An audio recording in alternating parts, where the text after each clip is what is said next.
성공한 뒤에 진짜 위기가 올 때가 많습니다.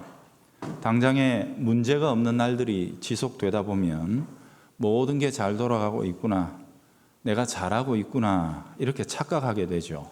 그래서 점점 어두워지는 것입니다.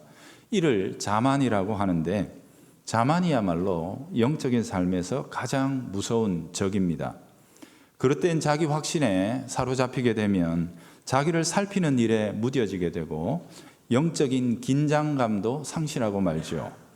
영적인 긴장감을 상실해버린 신자는 구멍이 나 있는 배와 같습니다. 아무리 고기를 많이 잡아서 실으면 뭐 하나요? 조금 있으면 침몰하고 말 텐데 말입니다. 작은 성공에 도취하거나 혹은 탐닉해서는 안 됩니다. 큰 일을 하나 잘 치러냈다고 해서 마냥 퍼져서 쉴 것만도 아니지요. 다시 마음을 가다듬고 주님 앞에서 근신하여 영적인 나를 세워야 합니다.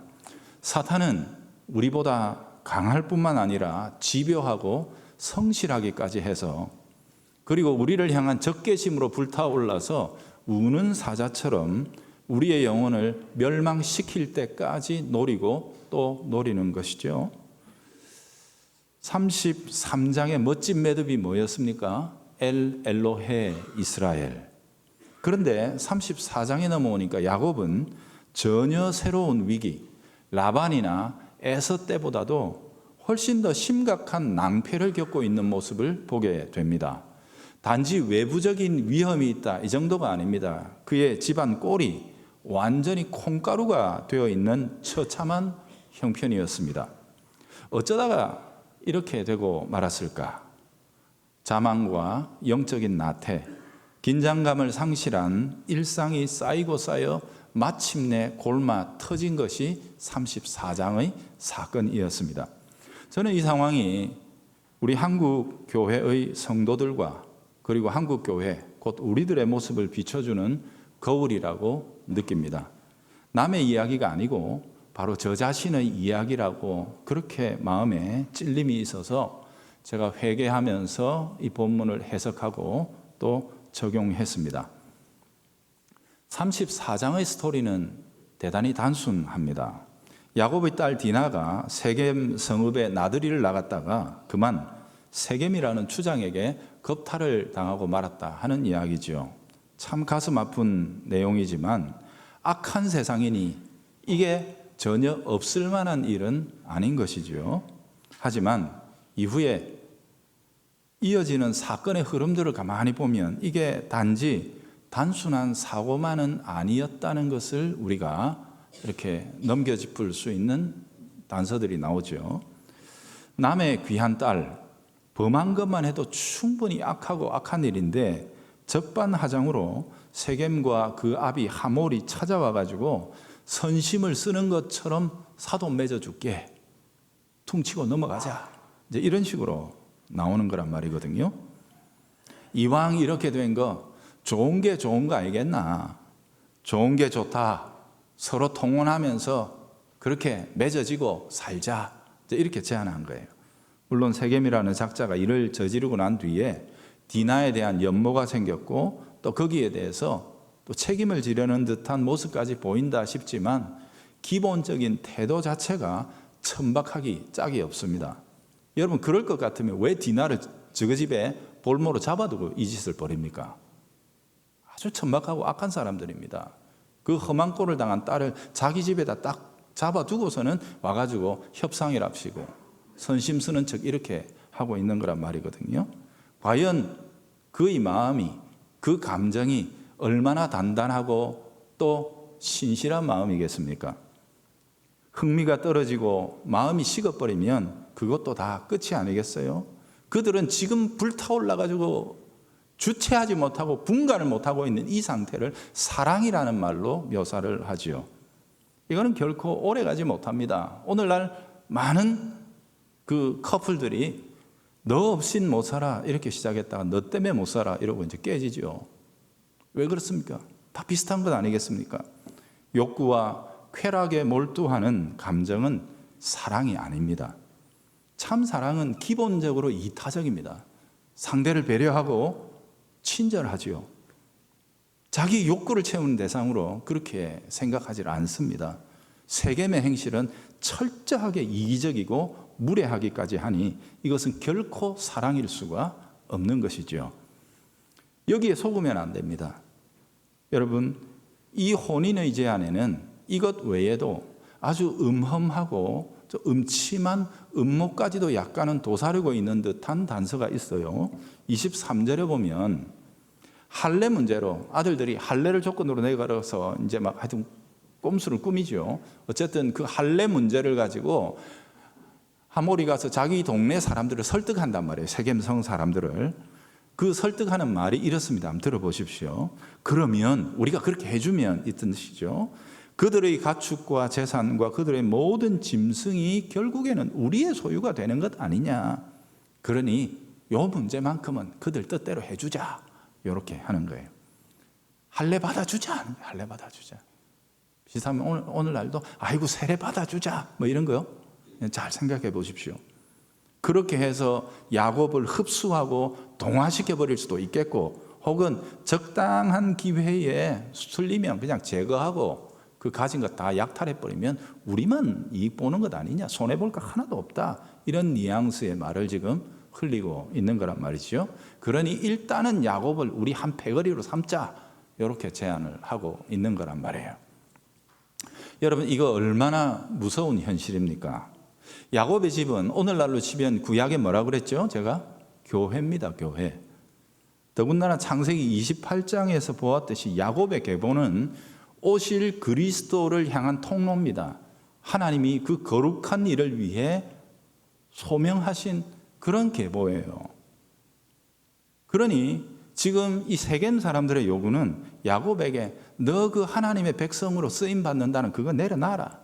하나님 백성이라는, 언약 백성이라는 정체성을 포기하고 우리와 연합하자 하는 겁니다. 우리와 연합해서 하나가 되면 좋지 않겠느냐.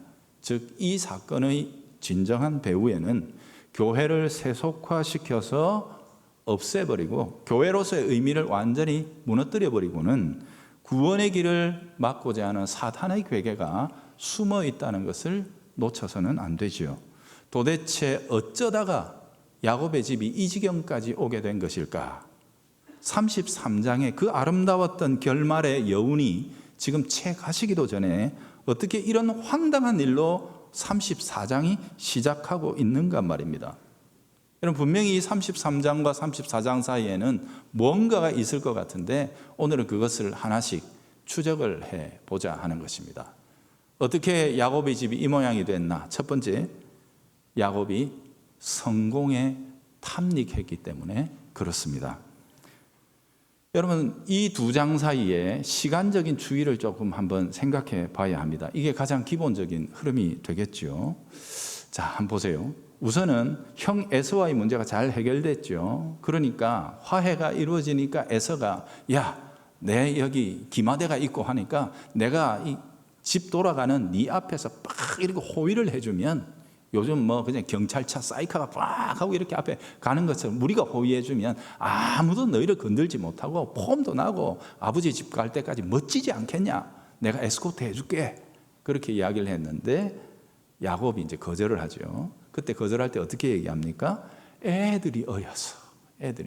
형님, 그 멋진 말씀이고 참 고마운 말씀인데 그렇게 폼내고 갔다가는 형님 기마대를 우리 애들이 못 따라갑니다. 애들이 지쳐서 죽을 겁니다. 그러면서 사양을 했었거든요.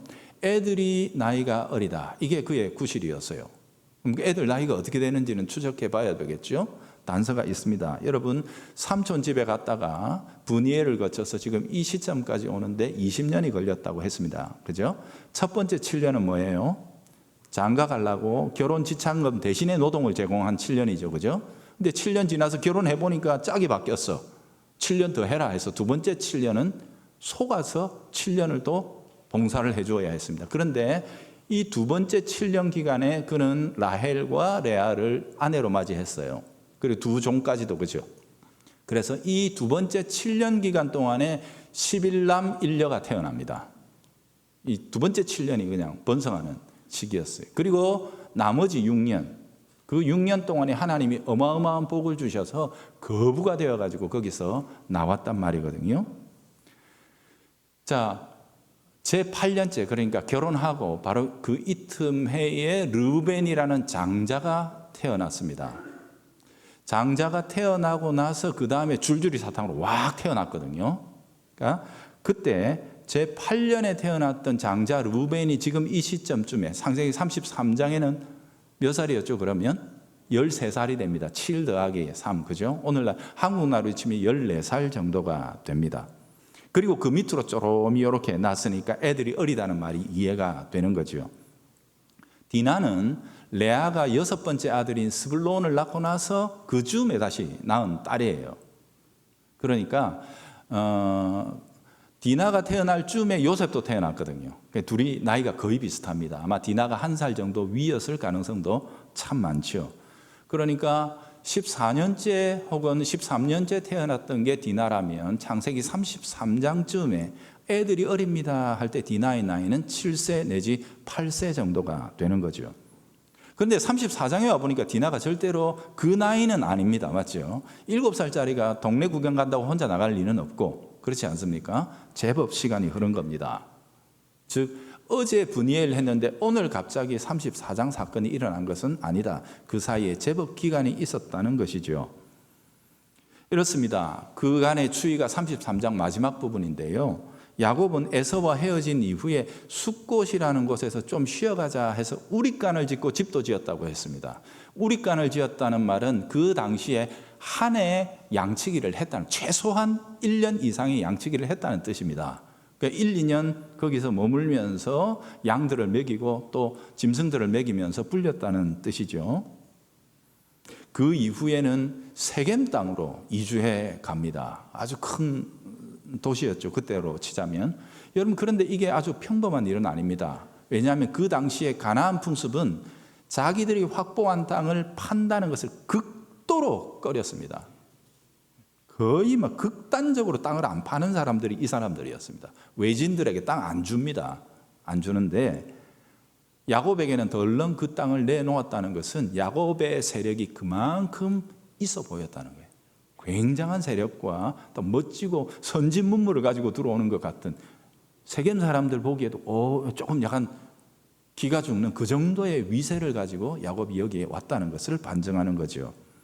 즉 야곱이 본래 가졌던 것도 엄청나게 많았는데 숫곳에 머무는 동안에도 소위 대박이 났다는 것을 우리들에게 다시 한 번 더 반증해 줍니다. 그리고 이 대박은 세겜에 가서도 계속해서 연이어서 이어졌다 하는 것이에요. 야곱은 바로 이런 성공들에 심취되어 있었습니다.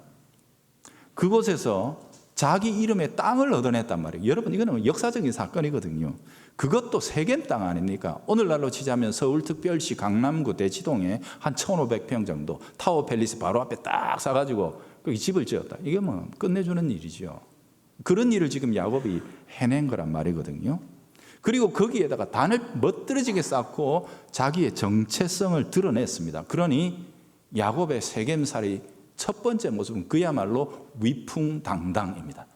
이게 33장 오늘 마지막 읽었던 내용의 사실입니다. 그러면 34장에 와서 갑자기 희한하게 됐는데 이 둘 사이의 기간이 어느 정도 되는 것일까? 그것은 추정할 수 있습니까? 이런 물으면 그것도 기준점이 하나가 있기는 합니다. 여러분, 나중에 37장에 가면 요셉이 형들에게 팔려가지고 저기 애굽 땅으로 가는데 그때 요셉의 나이가 몇 살? 17살 이렇게 나옵니다. 즉 요셉이 17이면 디나는 17 내지 18 정도 되죠. 그죠? 그런데 그때가 이때로부터 언제쯤이냐? 34장에 큰 사단이 납니다. 여러분 잘 아시다시피. 그러고 나서 야곱이 죽을까 싶어가지고 이 동네 사람들이 쫓아올까 싶어가지고 급하게 하나님 명령을 따라 베델에 들렀다 아버지 집으로 가거든요. 빨리 아버지 집으로 가야 자기가 안전하기 때문에 그리로 서둘러 갔기 때문에 적어도 그 기간이 아무리 길어도 1년은 안 됩니다. 1년은 뭡니까? 몇 달 만에 갔을 건데요. 그죠? 그러니까 거기 37장의 사건이 일어날 때까지 아버지 집에서 한 해 내지 2해 정도를 머물렀다 치더라도 여기 34장에 나오는 디나의 나이는 마이너스를 해보면 15세에서 17세 정도 된다고 추정할 수 있습니다. 그러니 적어도 야곱이 숫곳과 세겜 땅에서 머물렀던 세월은 약 10년 정도나 된다는 사실을 우리가 알 수 있는 거죠. 여기서 여러분 문제성이 조금 느껴지십니까? 왜죠? 야곱은 본래 삼촌 집에 있을 때 아버지 집 가나안 그랬습니다. 하나님 앞에. 그렇죠? 그리고 가나안 땅에 돌아오면 창세기 28장의 계약에 의해서 자기가 베고 잤던 그 돌을 기초로 해서 하나님께 뭐 해드릴게요? 성전 지어드릴게요. 그렇게 그가 서약을 하지 않았습니까? 헌신을 하지 않았습니까? 그게 하나님을 내가 오늘 이 순간에 내 언약의 주님으로 모시는 저의 신실함입니다 라고 자기 신실함의 증명을 그것으로 하나님께 담보를 했거든요. 내가 하나하나 한번 두고 보십시오. 내가 안 하면 사람이 아닙니다. 그때 당시 그렇게 하나님 앞에 약속을 하고 길을 떠났단 말이에요. 어쨌든 그 이후에 하나님은 지난 근 30년, 지금까지 30년의 세월 동안 라반의 집에서도 그렇고 그리고 에서와의 만남에서도 그렇고 야곱을 지켜주시고 보호하시고 그리고 세겜 사람들조차 한 수 접고 넘어갈 정도로 큰 복을 그에게 주시기까지 함으로 언약의 신실한 하나님의 역할을 다 하셨습니다. 그러면 야곱은 어떻게 했느냐? 야곱은 창세기 28장 베델의 하나님께 대한 신실함을 저버렸습니다. 여러분 세겜에서 지금 머물고 있는 세겜에서 베델까지는 고작 32km 정도밖에 안 됩니다. 서둘러서 가면 하루길이면 갔다 올 수 있는 길이고 갈 수 있는 거리입니다. 그런데 무려 10년 동안이나 야곱은 그 서원을 무시했습니다. 하나님을 쉽게 생각하지 않고서야 이럴 수는 없는 법이지요. 뭐냐? 그에게 더 이상 이제 하나님이니 신앙이니 하는 이런 게 그렇게 절박하고 애절하지 않았다는 뜻입니다. 쌓아놓은 성공들이 연거푸 호주머니에 뒷배에 든든하게 쌓이니까 이제는 하나님이 그렇게 절박하지 않았던 것이에요. 이게 바로 영적 자만에 빠진 야곱의 모습입니다. 첫 번째 요인이었죠. 적용은 제가 다음 주에 주로 이렇게 가슴 아플 겁니다. 적용이 여러분. 우리의 모습이기 때문에. 자, 두 번째 요인은 뭐냐면 왜 이 지경까지 떨어졌느냐? 야곱의 가정이 구별되지 못한 삶을 살았기 때문에 그렇습니다.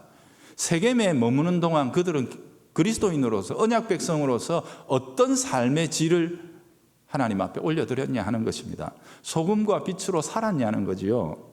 아닙니다. 오히려 그들은 세겜에 동화되는 쪽을 선택했습니다. 소위 변화시키지는 못하고 자기가 변질돼 갔습니다. 야곱의 이 세겜살이 그냥 대략 10년이라고 말하자면 그것은 글자 그대로 용두삼이었습니다. 단을 쌓고 처음에 엘로헤 이스라엘이라 찬양하면서 시작하지 않았습니까? 여러분 이게 단순한 사건이 아닙니다. 아주 선언적이고 도발적인 사건이었습니다. 자신을 이스라엘로 불렀습니다. 야곱이 아니고 하나님이 주신 이름으로 당당하게 어깨 펴고 내가 이스라엘이고 하나님은 이스라엘의 하나님이다. 이렇게 하면서 하나님을 과시한 것입니다. 아시다시피 이 세겜이라는 땅은 고래로부터 이 가나안 지역에 모든 성소들이 모여있는 아주 유서 깊은 지역입니다. 그러니까 그 땅 사람들이 섬기는 신들이나 우상이나 제단이나 이런 것들이 많이 있었던 곳이란 말이죠. 그런데 뜨내기가 왔으면 그 신들 앞에 돌아가면서 제물을 올려드리고 봐주십시오. 잘 지내겠습니다. 이런 식으로 해야 되는데 거기에 와가지고 갑자기 지단을 빡 쌓아 올리더니 거기서 찬양하면서 엘로에 이스라엘이라고 했으니까 이 동네 사람들 보기 이게 뭐야? 하고 깜짝을 놀랄 만한 그런 행동인 거죠.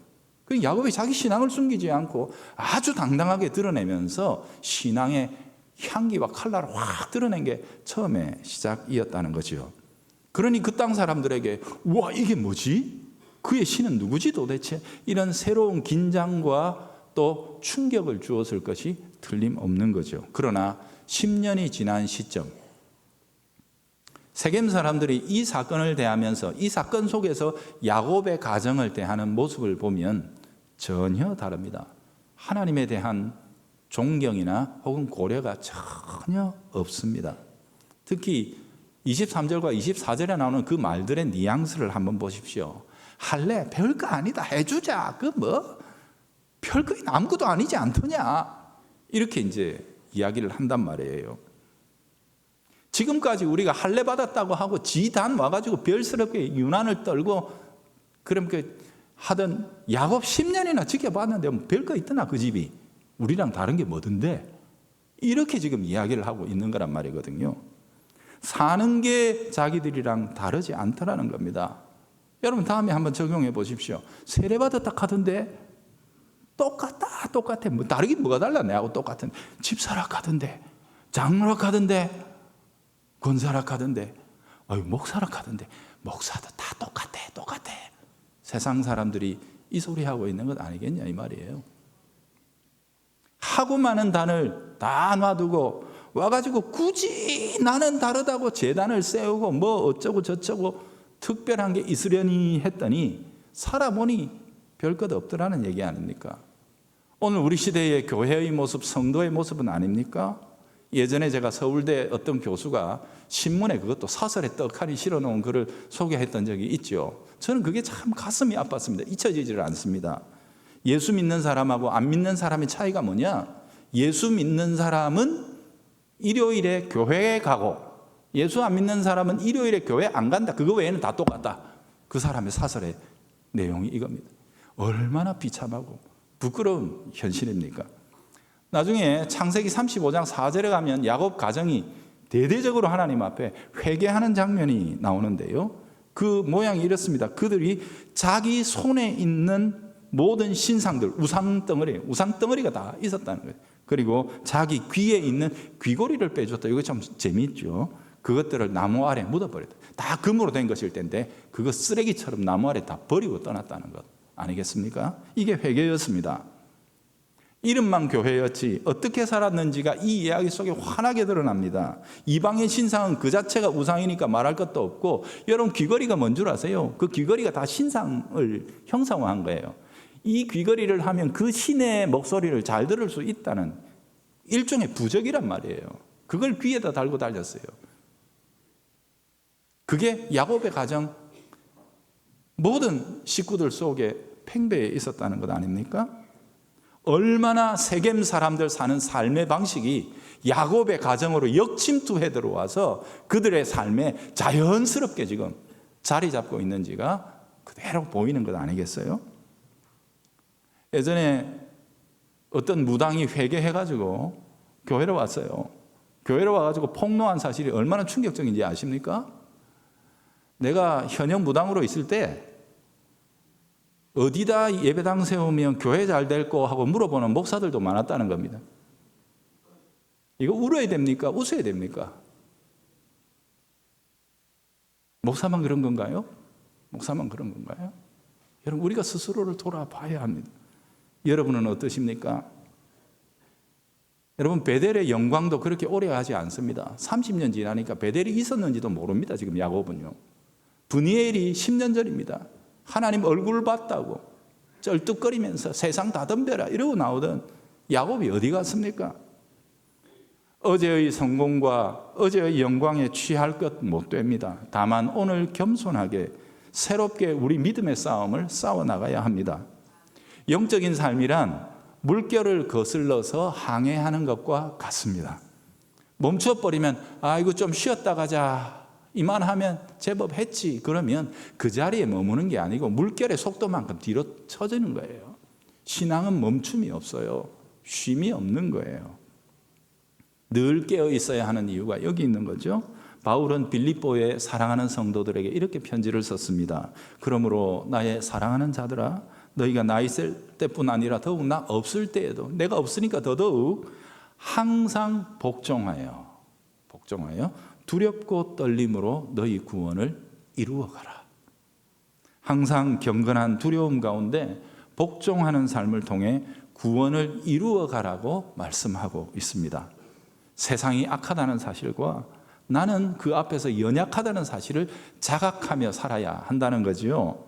그리스도인은 여러분 세상을 변화시키든지 아니면 세상적으로 변질되든지 둘 중에 하나밖에 없습니다. 그 중간지대가 있을 거라고, 잠시 쉬었다 가는 곳이 있을 곳이라고 휴게소는 없습니다. 세상과의 관계에서는 세상을 변화시키든지 아니면 세상적으로 변질되든지 둘 중에 하나밖에 없어요. 우리가 그것을 꼭 기억해야 합니다.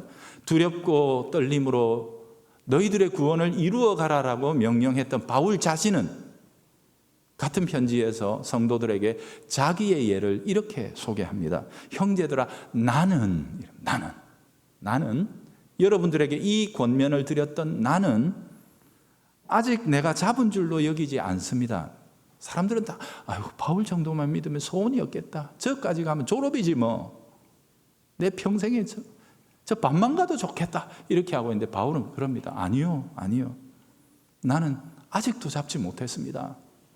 오직 한 일, 그 마음을 가지고 있기 때문에 자기가 했던 일, 지나간 일들은 다 잊어버리는 거예요. 이게 지혜입니다. 이게 겸손이고 능력이지요. 지나간 모든 것을 잊어버리고 앞에 있는 것, 곧 위에서 부르신 그리스도의 부름의 상을 향해 쫓아간다, 달려간다 라고 그렇게 이야기합니다. 신앙 얘기하라면 항상 왕년에 내가 그때는 과거형으로 이야기하는 거 아니요, 오늘 무엇을 했는지, 오늘 내가 그리스도를 위해 어떻게 살았는지, 그게 우리의 신앙입니다. 잡은 줄로 여기지 않는다, 이 마음, 자만하지 않는다는 뜻이죠. 그러기 위해 그는 지나간 모든 것을 잊어버렸습니다. 지나간 것들이 자꾸 기억이 되고 이만하면 됐지, 내가 그때는 그만이 했는데, 그렇게나 했는데, 아니요, 거기에서부터 자만이 오는 것입니다. 다만 앞에 있는 것, 위에 있는 것, 이것이 우리의 신앙의 초점이라는 거예요. 사랑하는 성도 여러분, 야곱 가정의 성공과 실패가 오늘 우리들에게도 교훈이 되었으면 좋겠습니다. 어제 내가 무슨 일을 했다, 내가 어제 어떤 성공을 했다, 다 잊어버리십시오. 거기에 대해서 니는 할 만큼 했다, 잘했다, 남들이 뭐라고 인정을 하고 칭찬을 하든 그 모든 것은 다 잊어버리고 없던 일처럼 여기고, 바울처럼 아직 나는 아무것도 못 잡았습니다, 저는 여전히 빈손입니다, 가난한 영혼으로 위에 계신 주님을 바라보면서 겸손하게 달려가는 우리 성도들이 되시기를 바랍니다. 우리 은혜의 하나님 아버지, 우리가 자만하지 않도록 도와주시옵소서. 그저 조금 달렸던 그 기억들만으로 평생을 우려먹고 사는 과거의 그리스도인이 되지 않도록 도와주옵소서. 항상 우리는 앞을 바라보며 위를 지향하며 살아가는 깨어있는 살아있는 주님의 종들로 서게 하여 주옵소서. 예수님 이름으로 기도합니다. 아멘.